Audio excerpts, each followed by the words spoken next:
false prophets have this way of taking people, leading people into rabbit holes.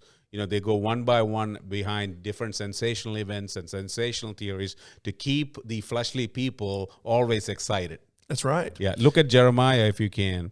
What Jeremiah says in 23, verse 32. Indeed, I am against those who prophesy false dreams, declares the Lord.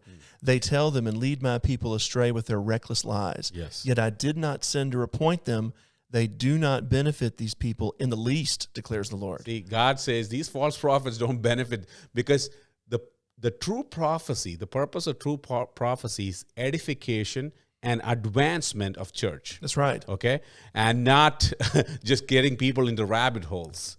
That is not advancing anybody other than just feeding your flesh. Because our fallen flesh likes all sorts of sensationalism. It wants to keep getting excited. Sure. Okay? It wants to know what is happening and wants to keep your body pumped and all that. But the thing is, the Lord says, I did not send these false prophets. Right. They are dreaming lies or they're speaking lies. They never had a dream from God. So we had to mark. Revelation 16:13. Yeah. Then I saw 3 impure spirits that looked like frogs that came out of the mouth of the dragon, out of the mouth of the beast, and out of the mouth of the false prophet. So it's coming from the mouth of the false, impure spirits influenced by Satan itself.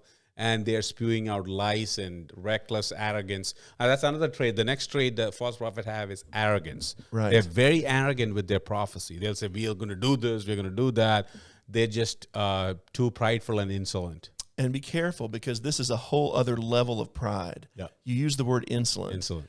When a person moves from just simple pride to insolent pride, meaning I'm just, there's no way I'm going to change my mind on this.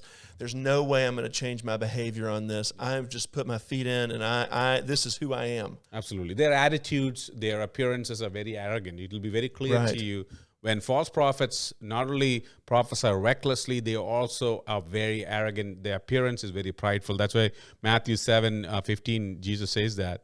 Yeah, he says, watch out for false prophets. They come to you in sheep's clothing, but inwardly they're ferocious wolves. They're ferocious. They are really nasty when it comes to business. When you try to deal with them closely, that's when they'll rip you apart. And God opposes the proud. Yeah, absolutely. God opposes the proud.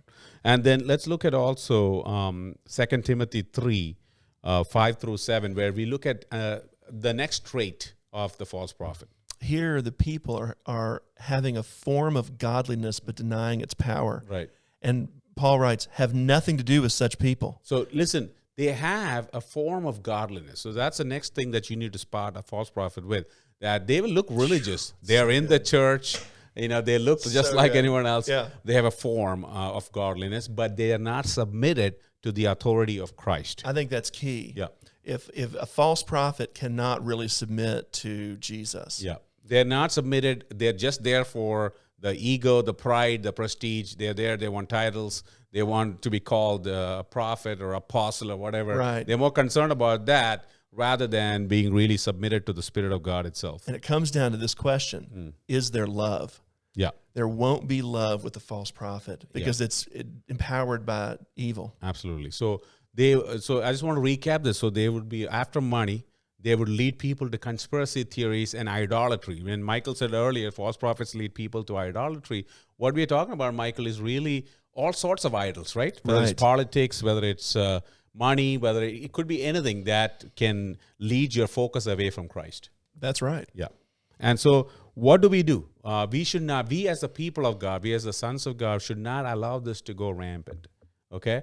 We have to expose. When you spot a false prophet, you are supposed to intervene. And how do you intervene? You're supposed to intervene spiritually. Start prayer. Ask God to expose these. Ask God to bring these false prophets and false prophecies down. Because if you let them run their course, they'll do a whole lot of damage in the church. Yeah. And Paul writes here to Timothy, he says, have nothing to do with them. Have nothing to do with them. So you just starve them from attention, from your social media attention, from attending their churches. Absolutely. And then eventually that'll create a space for God to correct them.